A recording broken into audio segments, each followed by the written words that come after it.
ushutha ngithi.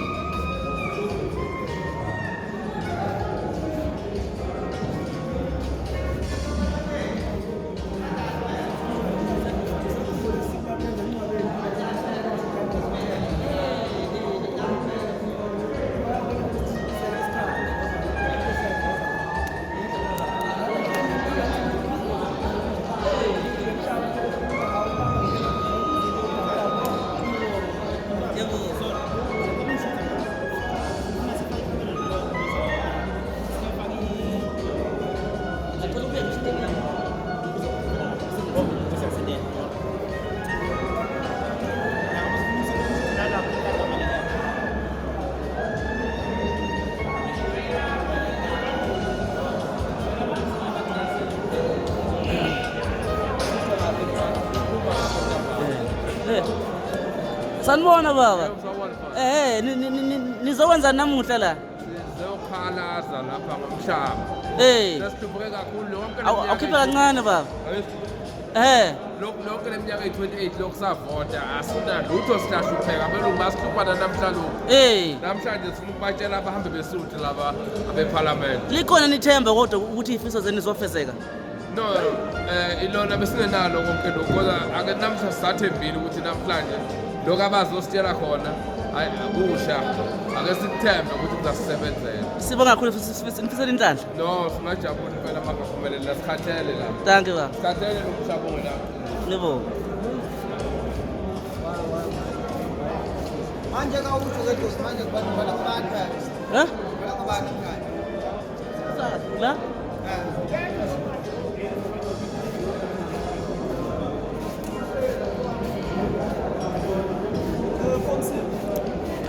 Ngaphi futhi? Uthanda? Khona imithanda. Sinamashaka akunayo. Uthathi ngifuna kuzana. Sengaza manje. Azothikala la manje.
apha phambi kwenu uNkosi uZwelivelile kaMandela ongusihlalo wekomiti yakwa-Agriculture, Land Reform and Rural Development kwindlu yowiso-mthetho kazwelonke eKapa.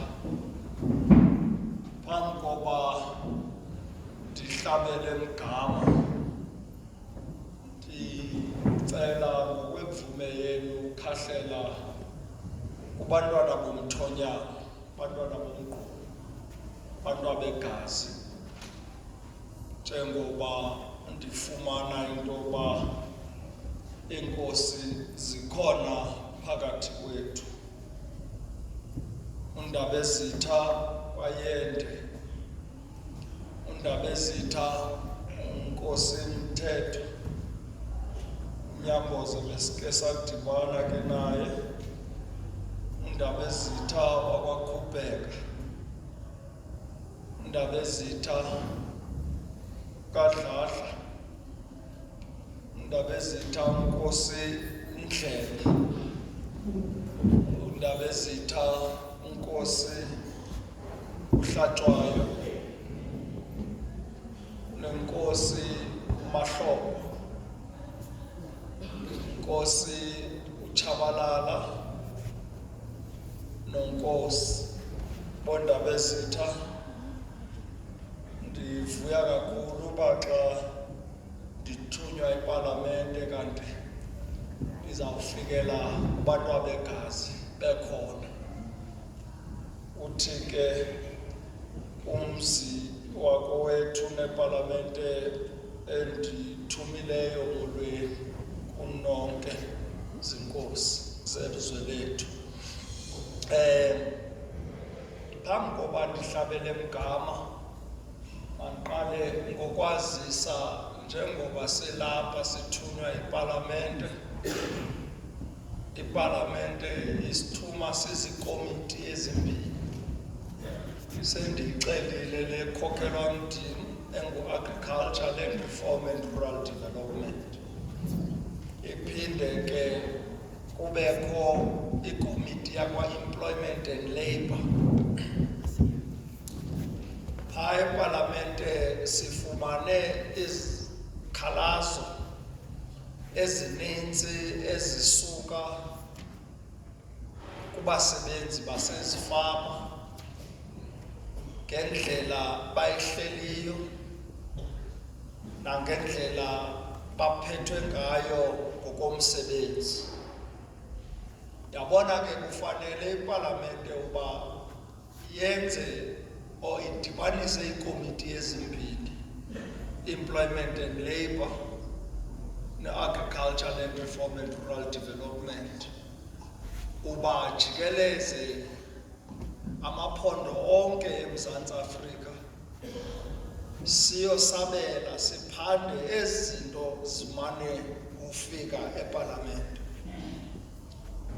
Siye ke sahlulwa phakathi, abanye bethu ngoLesine bathunyelwa kuMntla Kapa eNorthern Cape Province.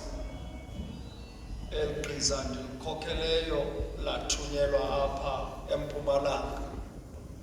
Sifikele eMbombela sajikeleza ngoLesihlanu kwiifama ezimbini, sadibana nabantu bokuhlala eMalelane.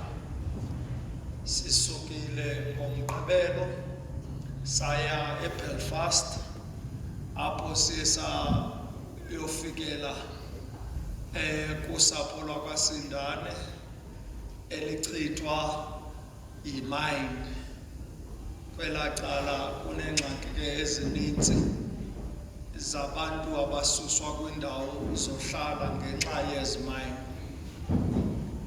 Sisukile phaa sayodibana ne-community.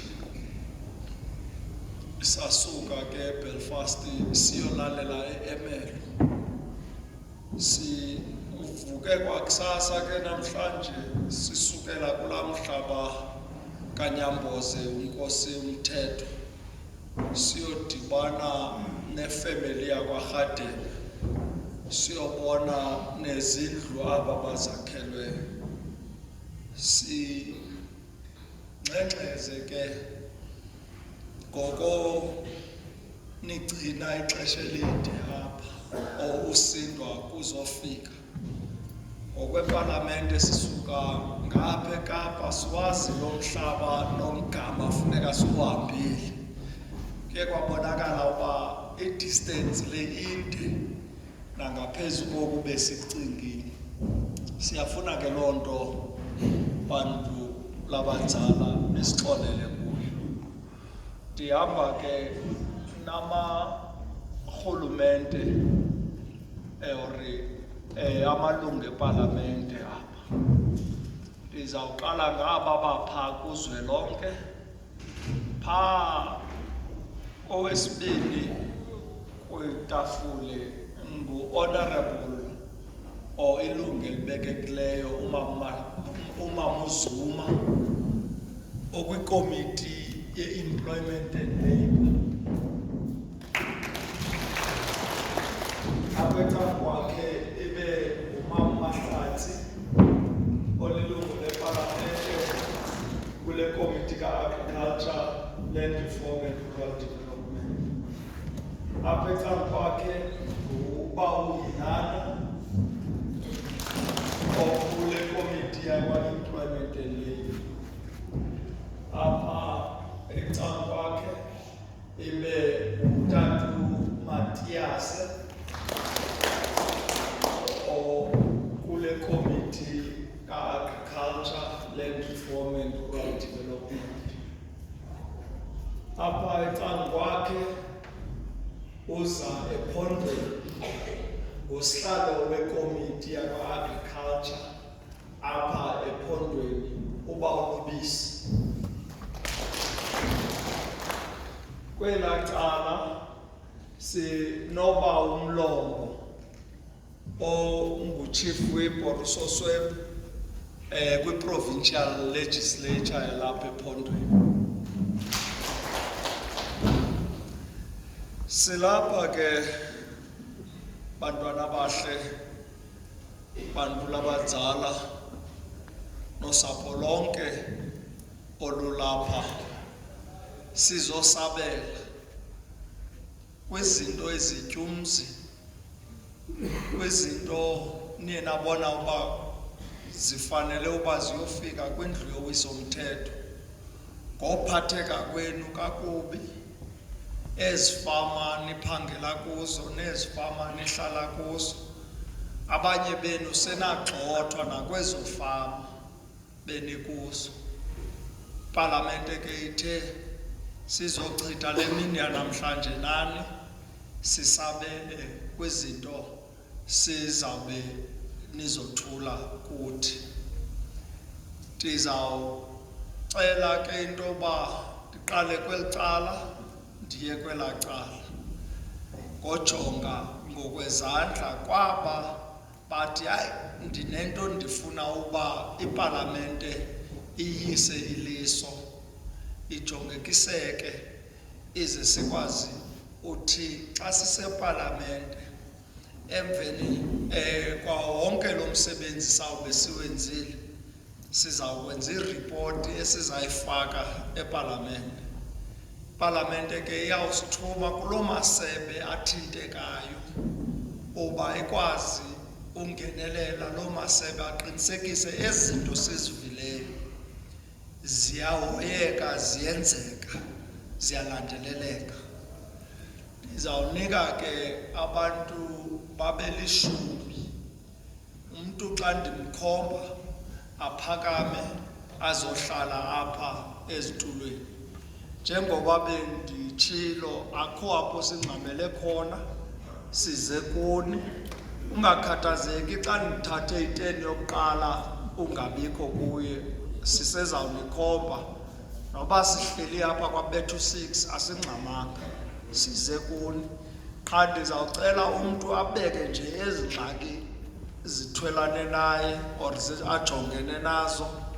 Noba uthe ke ngoku wazipha sizawunikana i-7 minutes umuntu athethe athule loo ntetha afuna uyithula. Mandiqale ke apha kuwe bawo phakapha uze ngapha. Landela ke ba. Landela. Iyatata. Yes. Umuntu xa ndimkhomba ayothatha isitulo. Nazi izitulo zikhona sezibekiwe. Uphakame nje uyohlala kwisitulo endikhombe kuso. Iyake bawam unxibe iworksuit emhlophe. Nase esinye isandla mama. Ngayo. Iyama. Ewe. Mbohlala. Landele tata. Nangu tata uphakamise iphepha pha. Ngayo. Nase isandla pha emva. Ngayo. Ungaya bawa. Apho tata. Hayi wena okhomba omnye. Nangu apha bangaphi ngoku? Ushota babini nasi isandla se-overall eblue tata. Akapha. Nase esinye apha phambi kwakhe. Izalala. Eso.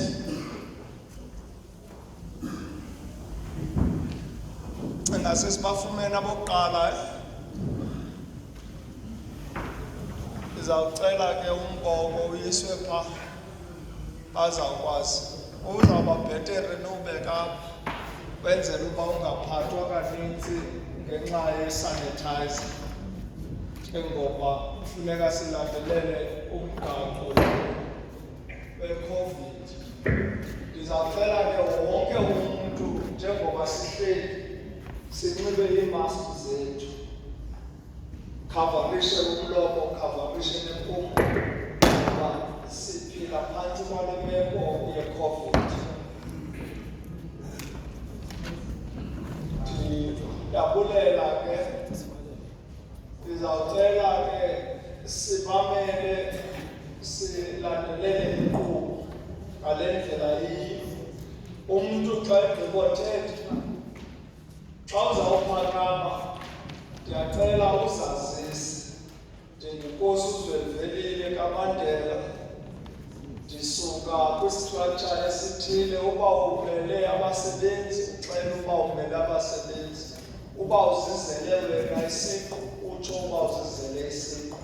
Ngoba silapha nje abaninzi bayabhala, abaninzi bayarekhoda ngefowuni. So sifuna xa sithetha eParlamente sithi sithunywe ngubani esithi nantsi ingxaki abe nayo. Ndizawucela ngolo hlobo. Enkosi kakhulu. Xa uzawuthetha ngefama, uthi ndikwifama ethile apho ndasuswa khona ngumlungu othile, umbize ngegama. Sifuna izinto zilandeleleke zonke. Enkosi ungaqhuba bawo.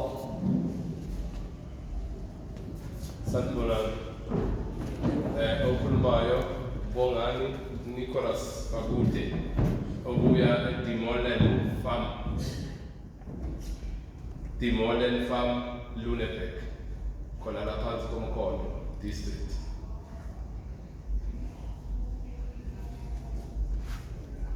Umnikazi weplazi engibuya kulo Fritz Klingenberg.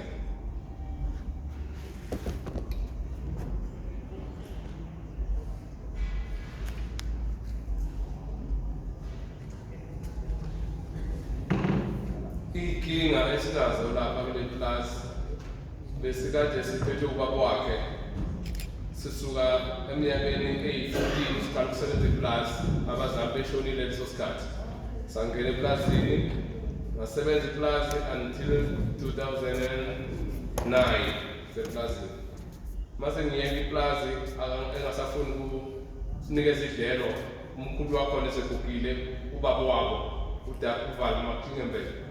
Leso sikhathi bese kuphethe uOttas Klingenberg indodana yakhe encane. Base bekhatha inkamu, bathatha amasimu ethu, bathatha inkamu zethu, basenayo indawo zesinkomo, basenayo indawo zokulima. ngase ngiyaduba ukusebenza iplazi lesikhathi mase silwa-ke ngokuthi angifuni ukusenza iplazi bangifonela iy'ncwadi bathi angisuke laphana bangixoshe ngithuthe ngala-ke ngenkani leyo ngaripota lapha komjafero bangilekelela ngenhlanhla leso sikhathi sathi ukulwayilwa nabo-ke i-case yakhona yahamba yasiyaphela nje emoyeni ngangazi ukuthi iphela kanjani kodwa azange bangithuthe leso sikhathi kodwa inkampi bayithathile amasimu athathile idradi balibuyisa nje eduze njengetafula bahambisa bathi ngihamba nje endaweni engaka bangiphuma ekhaya wasala ekhaya kuphela inkomo zafa kuney'nkomo eziyi-35 leso sikhathi zonke inkomo zafa ngabathi ngiyakhuluma bangihlupha kakhulu lokhu bethi angisuke bathe babebona ukuthi ngiyabehlula ngifuna ukusuka bangithumela ngomunye umfana weza noshefu ethi uzongidlisa ngenhlanhla umfana wafika waphuza utshwala bangiphisile wathi angadaba umfana weza kimi wathi hayi bafaka ukuthe kuthiwe angizokubulala umlungu uthe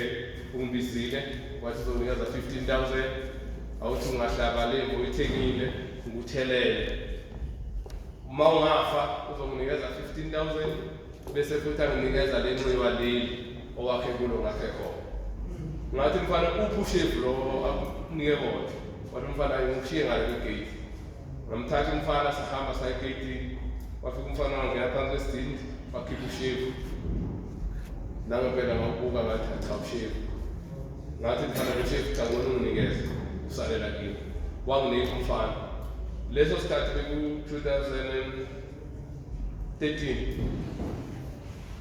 bekukade kunama-hawks abhizi lapha eMpumalanga athi ahambela thina emaplazini ngafonela bekuhlatshwa ukapteni walawo ma-hawks alowo nyaka ngamfonela lo kapteni wafika kimi wabhala statement waseyothatha lo shefu ukapteni wathi basafuna uselaboratory bayo-check-a ukuthi ubulala kangakanani ngangimgcinile-ke leso sikhathi wahamba nawo lo shefu akaphindanga amabuye ngathi ngiyamfonela usamthola efonini kwase kuyaphela nje kanjalo kodwa-ke lokhu ngisahlezi khona lapha into-ke engifuna namhlanje ukuthi ningisize ngayo ngisebenzile lela plasi azange ngifunde isikole ngoba bazange bashonile ngathathwa umlungu ngenkani ngangena eplazini ngasebenza iplazi ngaphandle kokufunda bengihlakaniphile esikolweni ngakhishwa ngabafunda ngasebenza iplazi 25 years ngiseplazini mase ngisuka eplazini ngithola i-cent into engiyitholayo ukuthi kufanele ngisuke laphaya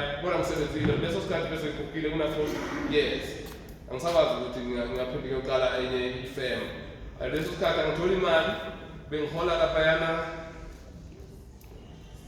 cishe mhlambe beku-1,600 leso sikhathi kudonswa i-7 rand bethi i-UIF yakhona naleyo UIF angizange ngiyithole ngixoshwa khona inkomo zami ifile namanje nje anginangishoda inkomo iy'mbuzi benginazo bayidubula leso sikhathi akho ngisheya odwa manje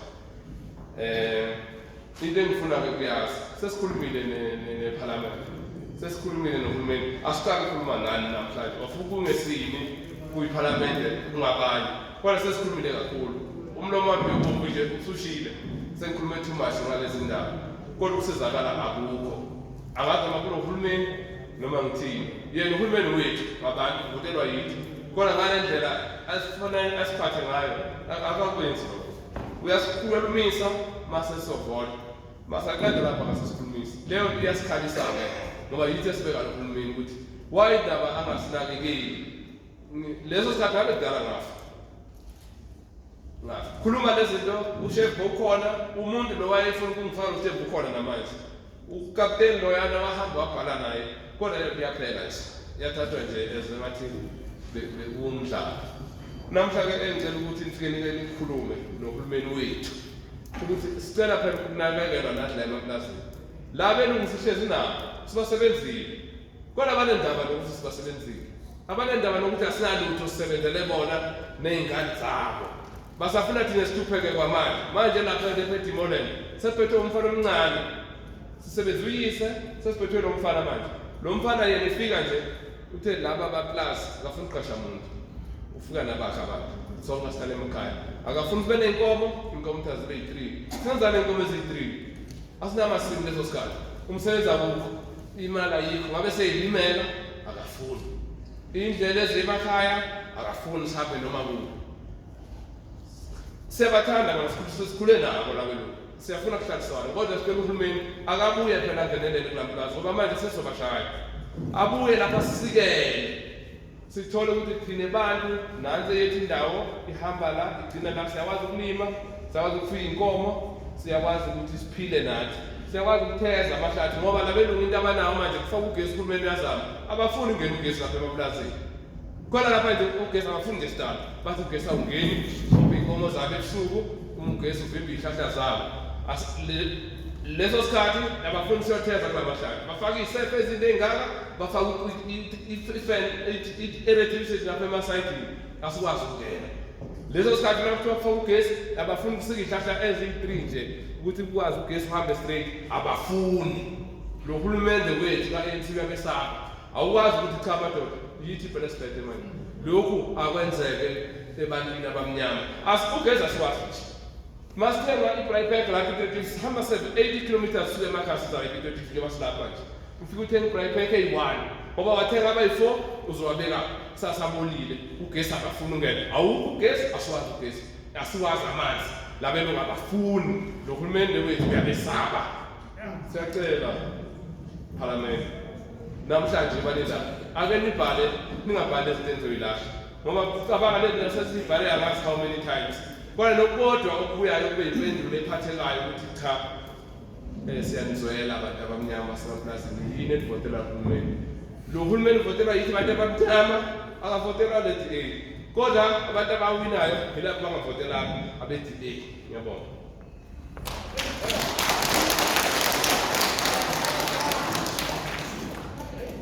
ngizocela bantu abadala if iparlamente ike yalana uchaze ukuthi iparlamente ibilana ngonyaka othile nabo abantu bebezile yabona thina masihamba namhlanje sizomtshela inkosi uZwelile kaMandela iyole inombolo yakhe ufumaneka ngohlobo enzela ukuthi if iparlamente ibike yalana nathi masifike emva sibheke encwadini ukuthi obani bebelana iphi report yabo benzani ngalezinto bebatshela zona so if iparlament ngawesinye isikhathi kufika abantu la kanti akusiyiparlamente i-legislature yala ekhondweni izinto zingalandeleki kahle so if iparlamente nisitshele nindawo kuze obani if nisakhumbula and manikhuluma ngabantu efama umtshele ukuthi hayi akusomfanyana nali igama lakhe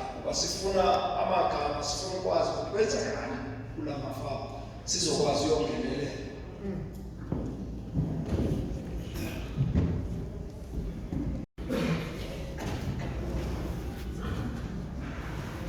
mina ngiumuzi wakwashongwe ngihlala eKopi Ariel level 2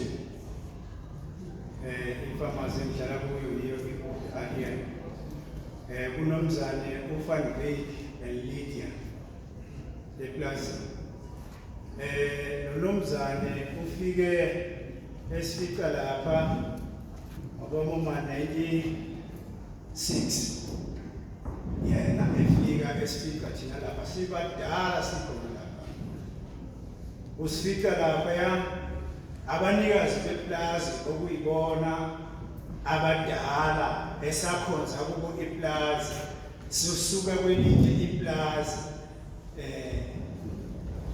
kwakungelabo kehadi lelo plazi esasuka kulo kwangena bakwamaya bathi abazifuni iy'mbuzi namahashi so asisuke kuyandaba ubaba-ke wasuka ayofuna indawo lapha kwiKopi Ariel umlungu wakwaXilebele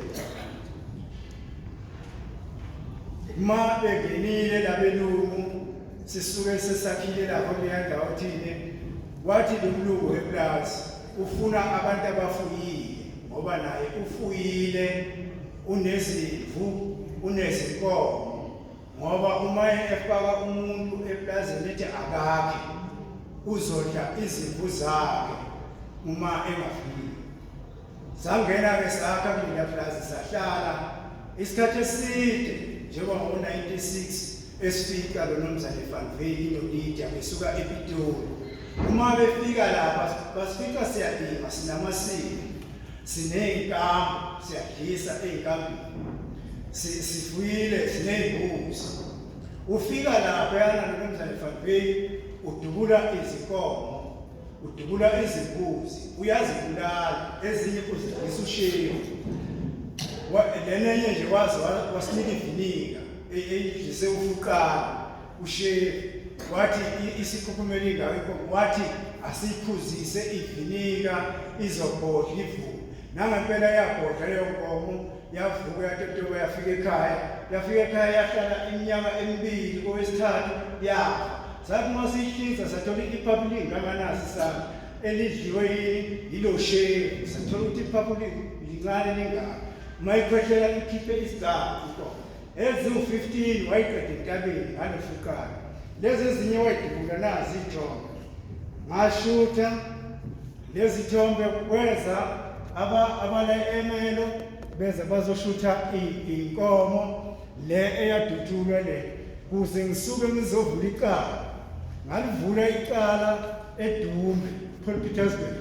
Icala uma ngilivula lale nkomo ukuthi le nkomo idutshulile, yilo mlungu uMnumzane uVan Wyk, Helman igama lakhe, uHelman igama lakhe, uyidubulile. Bathi uma befika besuka eMelo bezoshutha le nkomo, behlangane nalabo bala ePiet Retief, icala ngilivule eDumbe. Kwathosa ukuthi icala sebelithathile eDumbe balethe ePiet Retief ngokobu-area, mina ngisempumalanga kodwa ngalisedumbe icala. Azange bangitshele ukuthi icala sebalisusile eDumbe selize ngapha. Kwakhanga sekukhanka amaphoyisa ala e-police station la ePiet Retief emkhona, athi icala selile. Ngalalela-ke ukuthi icala lizoqulwa ngizwe phela ukuthi lezi nkomo ey'dubulayo nomlungu nayibulalayo yini inkinga yakhe, ngoba uyafika la usifike sifuyile. Azange lithethe icala, thini namanje ngine-case number yakhona, nansi i-case number yala ePiet Retief abafike banginika yona ngo-2008 zibulawa lezi nkomo. Emveni kwaloko kwase kuvela nazi incwadi eParliament ukuthi uhulumeni uthi asiklemini umhlaba ngoba sihlukumezwa yila maJalimane ngoba singenamhlaba, ukuze azosinikeza umhlaba wethu sikwazi ukuthi sizirulele nathi esikwenzayo emhlabeni wethu. Sayifaka lezi ncwadi ngo-2000, zawafaka ama-claim ukuthi siyacela ukuthi nathi sibhekelele njengohulumeni, asibhekelele iy'ndawo lezi ey'ncane sokwazi ukuthi nathi sifunde. Manje awuzange kwenzeke lokho, nama-claim awabuyi sukela ngo-2000, awabuyi sitshele la ukuthi kungani lama-claim angabuyi, lo mhlaba sewuthola yini noma ngeke siwuthole. Mina ngiyinduna yomkhosi kaKwaBheka, ngimele ngale inkosi yakwaBheka ithe ngale angibe yiso layo kule ndawo yama-farmers angale ngakithi kwikopi aliyeke, ukuze isizwe lesesingale yalwazi usizi lwaso ngoba luyafana nami, luthathelwe amasiko, lathathelwa izinkomo, ezinye ziyadutshulwa, kudutshulwa nezinja, kudutshulwa nengulube, okomuntu nje abakufuni.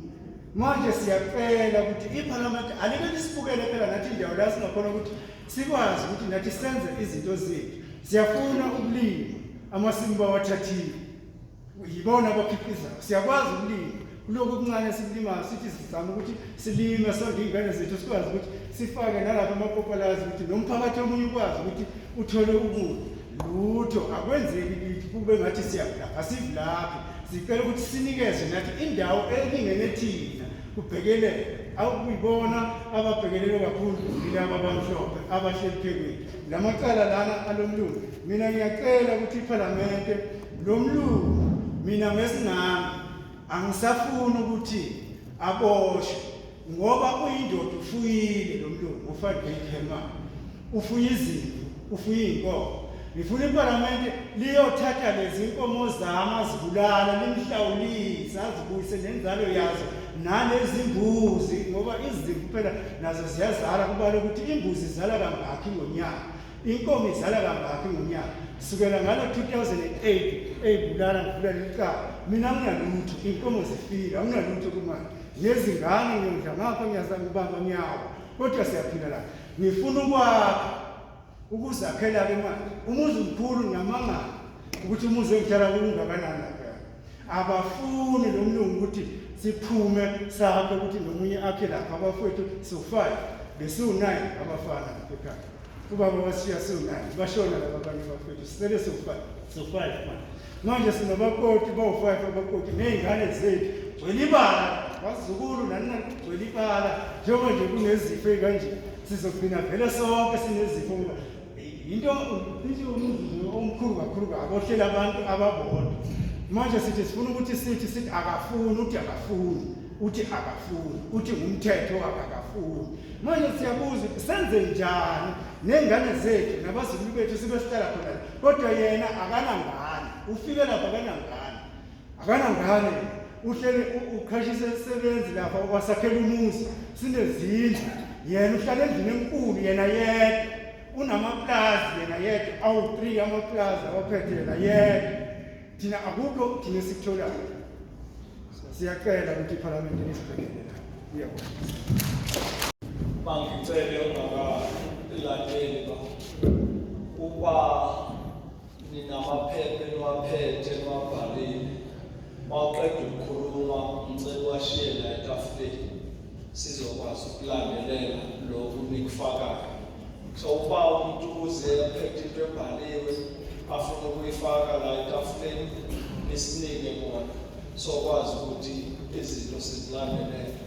mangiphinde ngiphendule kule ndawo yomhlaba nokuclaima umhlaba ophansi kwale ofisi ndikuyo ka-Agriculture and Reform and Rural Development umama uGobodo uCommissioner uphendula kule committee ngokomhlaba mandiphendulele ukuba ii-claims ezenziwe after 1998 zonke zimisiwe ngokwe-court order ngoba aba baye bafaka ii-claims before u-1998 December 1998 baya e-court bacela into yoba kuqalwe nge-claims zabo zikriyejwe ize ke ngoku kuzoqala ezi claims zingene after 1998 ezisashiyekileyo ngoku ii-claims kwezi zika-pre-1998 qikelela uba ziphaa ku-6,000 so uCommissioner usebhizi ngazo sawuthi umveni kokuba zifityiwe uqalwe ke ngoku kwezi zilandelayo so ubawa xa ethi une-claim ka-2000 isamisiwe ize ukwaziwe uba kuqhutywe ezi ziye zaqala zafika xa usowuthethile ke ngoku kwaba bebakhethile ubuyele kwindawo yakho yohlala sizokwazi uphakamisa abanye xa sesegqibile enkosi ngiyabingelela baphathi bethu abakhulu esibakhonzile esibazayo nasemsakazweni mabakhuluma ukuthi iParliament siyabonga namuhla ukuthi lelapha kweTemkhona la mina nguJacob Vilakazi eSwartwater eMazinyana umlungu engisuka kuyo Helman Rabi ngafikela kuye ngakhulela kuye kodwa ke sobhubhile okusihlukumezayo okubi kakhulu sifele inkomo laphana ezi-88 kwathatha inkambi yethu inkambi ezimbili esasinikwe uHelman Rabi lo fikayo umlimi wafike wayithatha nenkambi walima ummbila kulengalo lengapha wafaka ehlathi une-3 years lo mlungu ngumlimi nje omkhulu olimela ngapha kwangena igama lakhe uHayino Histerman masimtshentshe idlelo lenkomo lezi nangapha idlelo lenkomo shintshela khona umnini plaza indawo yethu ayihlelile manje lo utaka akezwa ngomuntu endaweni ayithengile uyithola ineclan akezwa ngomuntu uzwa nje kancane usemahlathini kuzo zonke indawo sekulimela ummbila usuka eplazini lakhe le esimakade nangapha kusho ukuthi uhamba ngena amaplaza maningi lamaplaza lapha kithi asisena nkomo 88 lenkomo ifile enye ithi yaphuza emfuleni yakhuphuka enye inkonyane esiswini awu yehluleke ukuhamba ingasakwazi utshana buko inkambo ithathela tshali hlahla ulende first ukhona awukho umlomo awushoyo makwenzeka lento sihamba simbikela ulangeke wayekade angcono ngoba lo mlungu abengafuni ukuthi kungcatshwe endaweni uzodwa manyati hayi wamnqoba sesiyancaba lokusukela lokho sithi hayi sekungcono manje siyabonga nje manje ukuthi ngikhuluma eParliament ngikhulumela thina nesimele kodwa la kasatha sekufenda wonke umuntu okhala la ngoba sikhuluma nje sikhuluma ngento eyodwa engathi siyatabelela ibuhlungu lento uma ngingabuyela le nkomo engikhuluma ngazo la awangamana ayibonene ngoba ngisho abantu masithi siyemhlanganweni bathi hayi labantu ababuya lena disiphethi basitshena amanga kungcono kusekhona uzodwa manyakhe naye uzokhuluma la ukuthi saqala nini sikhala ngale plaza lesihlukumeza nenguni bebangafuni isithosa ngalwa mina endaweni eyiningi ngibuya khona eThula House ngifikile ePitoli eLand Affairs lemlefom ngifikile eMen ngifikile la kulabo sinabo la angaze ngibabone benza lutho bazi nje umgwaqo ekhaya bayazi le ndawo ifama elikhulu abazi nje ukuthi abantu basizwa kanjani nama ngaze ngibabona la besinabo ke la ngeke ngibaphe into enhle besaba belungu ngeke ngisho ukuthi mina labo sinabo la besaba belungu abayi kumlungu mina into ngiyalokhizana noma ngawuthi ukudla inkomo ngiyilanda kuye ngilwe nabo ngaphandle kwalabo bomthetho abasikhulumelayo ngibona ukuthi vele bayesaba futhi nje angazi babekwela abantu la ekudleni ngoba ngathi abazi bazohlala ukube nesibekela nje lo ntombazane engikhuluma ngaye uManyathi wakwasiteka esithombeni loyo bengicela ukuthi eze nimbone nani uzodwa Manyathi wasebenzela lowo muntu aselapha eThekwini kule flat lapha wasiza nabelungu abanesibindi njengami ngoba mina ngindoda enesibindi laba abanye abantu omunye umphakathi wesaba belungu njengala eyigulu ekuthiwa igulu lena sports ukhona nje uThabane wakamTawulu lo muntu wasenzela phansi noSheks Sibanyoni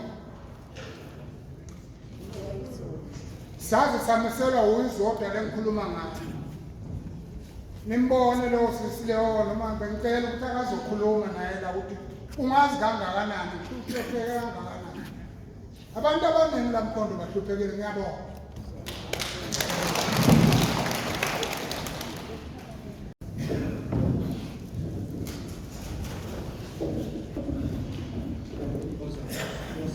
sanibonani nonke ngiyabingelela lethimba eliphambi kwethu igama uMjadani wakwaNdlangamandla Vryheids 201 portion 5 bakumandela mhlawumbe ngokwelanguage ungadetecta niphekwe kwelacala labo Dikeni University of Water nothisha ngokomsebenzi ngihlukanise ngokwegaba eyintathu ikhalazo zami ngiyiphethe la okokuqala nje i-development last week bekuno mama uMhawule kuyimbizo yaka education. Mangabe bekuyiqiniso ukuthi nijike hall kwa Hadel labehlala khona. I'm working kulesa sikole lesiya. So intenza ukuthi ngiqale ngento related to umsebenzi wami i-development. Indlela indawo yethu engayo ngokungabi nendawo ayikwazi ikwalo zethu ukuthuthuka. Noma ungawathola ama-funds la ungawathola khona kuma-organization, but awukwazi ukuyithuthukisa because kuma-organization kumele ube ne-document that assures ukuthi indawo unayo ngokokuqala lokho. So kuyasilimaza ma ungaba nethuba igama lesikole izenele exposed ucele nje ukubuka ama-result analysis ukuthi anjani awakhona. Ngikhuluma ngomthelela we-environment esikuyo ngendlulelana ngisesela asisinye mawuqala lela kusuka khona kwakade kunempileni isanda Mpumalanga kube yithi izenele exposed kube primary ilibhala kulandele iNetherland bese kuyoba ikwashuku kube yikhula ezansi ngaleya zonke zisemahlathini nama-official ayaduka kwezinye baye yakho.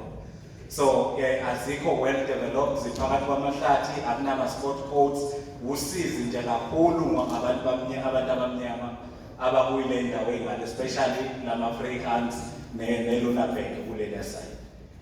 Number 2 ngime lapha phambi njenge-successor ye-claimant ye-Labour tenant, but ngiyacabanga i-valid ngoba it's before 1998 njengoba ebesisho kudala. Kumanje i-active, but ukuba active kwayo ngicela ukukhuluma nje ngezinto engiyibonile ngiyi-experienceile engama-delay ey'bambelele i-process. Number 1, kulama le claimant i-landlord igama layo sengishiye ukulisho uHaina Inze uphethe i-Ocean 5 Freehans 201 i-landlord there. So in that farm umkhulu wazalelwa khona namanje ngisahlala khona 36 years ngihlala kuwe emzini oyi-1 awukho developed, there's no electricity, akunamanzi akunanisi. So kule claim into ebambelele i-proof. Mabecela i-proof ama-lawyers kumele i-land reform ama-officials athumele imemo kwi-national office kwi-information officer icele imvume yokuthi ithathe ama-documents iwathumele kuma-lawyers. So ngaphandle kwemvumo ebuya kwi-national office asikwazanga ukuthi kutholakale masinyane ama-documents eclaim. Akhona afayeliwe la kwi-local office but awakwazi ukuphuma before kuphuma imvumo kwi-national office. So yiloko engikhala ngayo. Number 2, sicela kulabo abadala kulabo baba abadala la kule reform kwi-local office animakhulule baye emakhaya kancane sisale nale youth. Any problem ekhona kulabantu aba-active laba abakhonayo ukuhamba beyofika emakhaya baphinde bacele nosizo kithi ukuthi asibabonise ezinye indawo abangazazi ukuze bakhulume nabantu bakhona bazame ukubanikeza usizo abacindezelekile. Labo bantu basebenza ngama-contract. Uyasebenza lo muntu akekho sure ukuthi ngonyaka ozayo uzobe sekhona la e-ofisini. Kwathina kuyasilimaza because mangihamba ngiyokwenza i-enquiry lapha e-ofisini ngizothola omunye umuntu omusha uthola ukuthi akazi. Kumanje nje mangabe nihlanganisa lama-department i-agriculture ne-land reform lokho kube i-problem ukumuva because kushintshe ama-email kwashintsha yonke into. So kumele uqale phansi manje uthatha ama-details kabusha alowo muntu. Ezinye zezinto siya-emailelana angithi sizama ukusebenzisa i-technology. So kwaba naleyo problem futhi kakhulu. So siyacela permanently labantu abangama-officials abasebancane bese sicela nabo mkhulu bahambe bayohlala nabazukulu emakhaya basathi inkosana. So asikuthandi lokho, angeke size phambili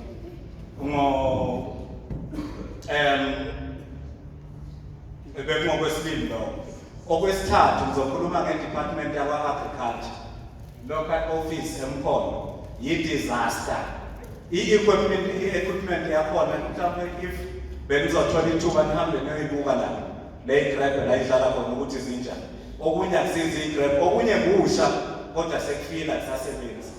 Uma uqeda lapho kuzothiwa hayi kuyathathwa kusiwa kubikiwa e-email kufuneka okushinwa kanjani njanyana kwasho kwathini. Okushinwa nento eyibonayo ukuthi le noma ngingedwa ngakwazi ukuyikhanda. But zibuyele emumva zingasizile thina. Okunye under agriculture, labanomzane abasebenzela ku-agriculture abanamaplazi, angazi ukuthi kungenzeka kanjani kodwa amandla ninawo. Awena babeke eceleni bala namaplazi abo bangasebenzi because ezinye zale zinto igcina ingasafikile la kwi-ground seyisebenzela bona. Ayisafiki la kithi nendawo enkulu kakhulu. Mangabe ngizolima ngiwumlimi ngine-account yami la i-TWK la ngithatha khona impuphu ufaka ummbila uphinde uthathe kule portion 5 Africans 201 kunemizi eyi-4 yakwaNhlangamandla ngeyakithi. Siney'nkomo siyalima plus minus 13 hectares. Kulo 13 hectares asinayo imali yokwenza i-crop rotating.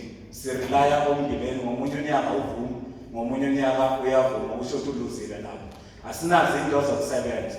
If besine ownership yale ndawo besizokwazi ukuyi-aplayela ama-funds sami. So I have to rely kubobaba njengoba kuhlatshwayo khona la phakathi kwethu one-equipment. But mangabe ngiya kuye kumele alime yena kuqala aqeda nini. Uma eqeda yena ayisekho imvula, isizini ayisekho favorable ukuthi mina sengingaqhubeka nokulima, sengiluzile kanjalo. Then the next year angisakwazi ukuyofaka e-TWK umbila wami kushuthi onyakeni olandelayo sengiyalamba lapho. Okokugcina under i-agriculture, njengoba ngikhuluma nge-TWK, yes, ngoba ngikhuluma nge-TWK, le silo le akusiye yethu ngeyabo la besithi sifuna khona umhlaba, sifuna umhlaba kuwo. So kunama-limitation, kunama-restriction enza ukuthi singakwazi ukuyisebenzisa kahle, ukuyi-accessa ngendlela efanele. So igcine kusilimaza lokho. Besingacela ukuthi i-agriculture uma ingasenzela nje isilo ye-community la sizokwazi khona ukuthi siyifakele umbila wethu, siyiranele yona singabalimi. Bese isicelo sokugcina ukuthi makungenzeka besisacela thina esikhonayo ukuthi silimalini ngoba nawo ama-skills akhona nokufuya. Mangasitholela nje iplazi eliqashisayo noma mangakhona ukusithengela elithengisayo, because sizamile ukwenza ukusebenza ukupractice i-co-op. Njengoba ngithi sinemizi ewu-4, thina esilima ngokubambisana sithatha 1 hectare for umuzi, sithathe the rest si-exchange, sithathe ucash siyothenga i-fertilizer nama-seeds okulima again. Ngiyabonga. Uthethe nge-land claim oyifakile evalid pre-1998, sicela usinike yona sizokwazi ukulandelela yona if uthi usafuna amaphepha wayo. Okwesibili, xa nikhuluma ngabantu nithi uNkosi uZwelivelile unefama asuswe kwi-responsibility enokwenza ngefama. Ngobani nabantu? Nisitshela amagama. If nifuna iParliament njengobili ayithatha amanyathelo, sifuna amagama wabantu. Asifuni ukuthi hayi nama-officials adla imali ungasitsheli ukuthi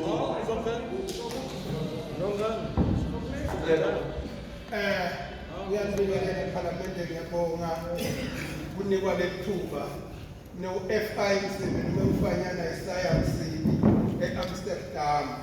Ngikhala ngobukhosi bakithi bendlokudwalile kaDlada, sibakaDlada thina, ngiyinduna yakaDlada, ngihamba nayo le nkosi yami.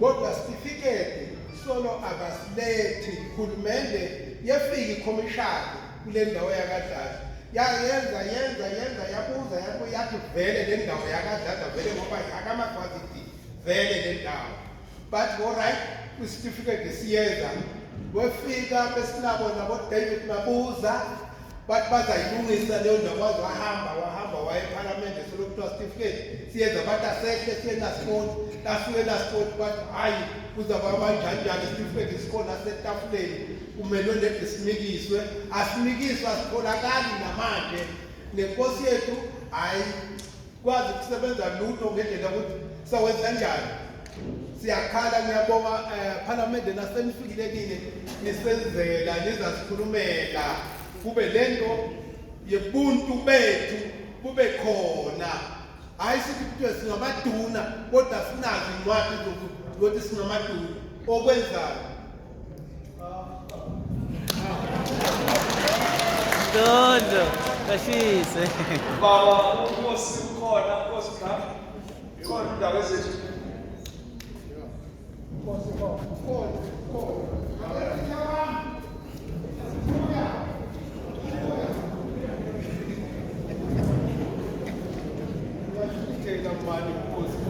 Akutheleli wena ithuthelela nje ukuthi izinto zakho azilungi ngizeloma 45 July 12 unomdala khona pele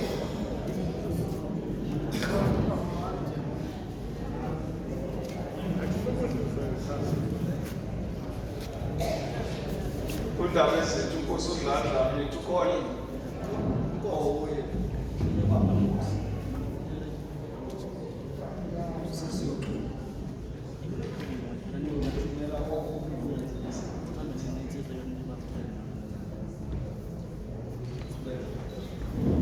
Sibingelele bahlala basemakhaya namhlanje ntambama. Lo mbingelelayo namuhla mbingelela uLungisi ngokaKambule. Ngibuya laphayana eBattestro. Eplazini elibizwa ngokuthiwa iSebet Ration Farm Portion 7 HT 53. Baba Mandela. Sinenkinga enkulu laphayana kuleya ndawo yaseBattestro. Sinenkinga enkulu engangokuthi asazi sisexazula kanjani baba iParliament isicela ukuthi ingenelele lezi ndawo ze-apartheid lapha kulezi ndawo la kutholakala khona kunama-command abantu abansundu abakhandwa umlungu ukuthi bahlukumeze abanye abantu abamnyama amakhomandi ashaya abantu namhlanje abakwazi ukushukukelwa abanabo ngisho bafazi ababoni emehlweni bathi uthiliwe banenhlamvu emakhaya kube baba Mandela siyacela iParliament esukume lize lapha endaweni yaseBattestro lapha kunomlungu onegama ebizwa kuthiwa uJohan Lenman unomfana wakho obizwa kuthiwa igama lakhe uJack Lenman lapha belungu bahlala endaweni yangale eNatal beka ibhoda beze ngapha bezofuya bazolima basikhipha sala nomhlaba abazali bami bokhokho bami balapha yana amathuna khona yonke into ewufakazi sayifaka iklemu ye 2000 umlungu wangena ngo1993 wasidestroya wenze yonke into nazi ithombe la ngizakunikeza baba ubone ngicela ke ngisho nakwa la sinayo baba obizwa kuthiwa uBabuthoka ola kwalenda fest uBabuthoka umuntu osukumayo makathi ngize eBattestro mafike azibonele ukuthi kwenzakalani uBabuthoka uhambisana la nabo baba ababizwa ngokuthiwa uProf uRichard kube khona uReggie Babrage kube khona uDonabel kube khona umama uMakhenani wasePitoli bonke labantu laba sibafikile ekhaya babona ukuthi inhlalo esingaphansi kwayo injani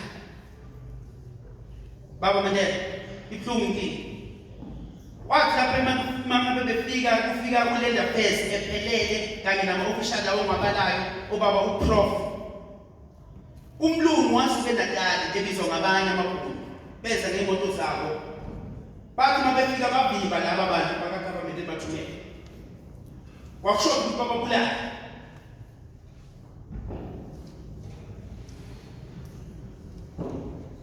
man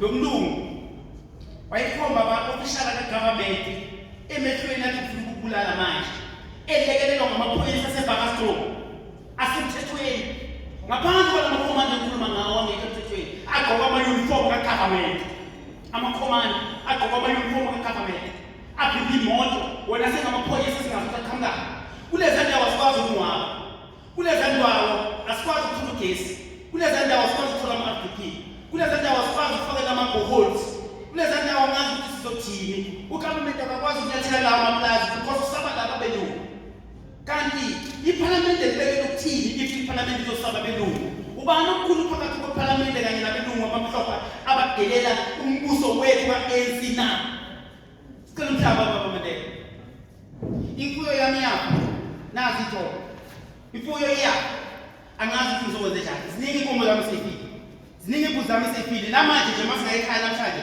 ungafika ubone ngikhuluma ngento ekhona manje zifile manje ngikhuluma ngento eyenzeke manje not ukuthi ngithi last year eziningi kakhulu eseyifile imoto yami nayo imoto ngayibona ubhuti yasha ifele ekhaya ingazotanga ngisho umfazi womuntu vele into yomuntu uma kusho ukuthi umfazi womuntu uyabulawa imile ekhaya yashisa nayo imoto malini amamiliyoni yami malini imali engithe ngayo le moto eshisiwe lapho enaselele ebhalweni njengami ngingumuntu okhulumela abahlali lapho kuleya ndawo yaseBakastro mara njengamanje ngisenkingeni yokuthi ngifuna ukubulawa yilawo makhulu baba simbizile bakubhekitela bese kakabizwa himself naye umfakazi walokho wathumela uKhassel Mathala wafika endaweni yaseBakastro namaminista wafika wathatha udaba kwaba nomfana wakaNkosi owasukuma wathi la sihlushwa umlungu othi angikhiphe inkomo zami abhalele incwadi wathi nayo incwadi nayo proof uyibhalele ngephelile umfana loyo kwamalanga amabili amathathu uDutshuli ushonile so mina ngijalike manje mabushe ubuyelile umhlaba kwambaba umphendule ayasibulala labakhulu nami ngizofa bafile ngihamba nabo sele mina ngedwa iqiniso baba ngisamkhela ngathi kwami manje nike nomhlaba wethu sithe lesikhathi silindele amaphupho iphalamende legunya lokuthatha section 25 lithatha umhlaba mahala polindeni nothatha la nabo prof bayasatshiswa nabo thoki ungahamba nobakuthoka sawumuthi section 17 eNatali eplaza leBhunu ibhunu lalini izulu ngalelo langa lihlele lime phezulu kuFrank phezulu neyazi Frank ngikhuluma ngayo lime lapho eSTBC ibhunu lasitshela lathi kuminister kuba kuthoka lathi uzomisa umsile eplazini lami usuke ePitretief uze wathi wakuthoka ngize ngiclaim yakaNkambule ngilaye the family of Kambule wathi uthini ngafaka igas mask ngifakela mlonyeni wathi ungibani so sele ngifakela amakhala nawo ngathi mangisuso wathi ngifuna ukubona njengamanje wajika umlungu angena endlini kwabuya nesibhamu sakhe nemotweni yakalenda fesi athi siyasibulala sisize la eBakastro ngicela labantu bakalenda fesi bavikeleke kulawa makhulu ngicela labo prof bavikeleke labakhulu kubi ngicela iparlamente livikele eBakastro bonke abantu ehamba nabo sibashulile sele mina ngedwa ngiyacela umhlaba wami angifuni usimo ngifuna ukuthatha wonke angifuni umlungu athole lutho zifile futhi imfuyo yami shini imoto yami shito zami ngihamba ngeenyawo namhlanje ngiyahayika ngiyahlupheka abazali bami basebenza umhlaba basebenza abelungu basengideli bavuka ekuseni ngobhidi babuye singabazi namhlanje kodwa siyahlupheka ngiyabonga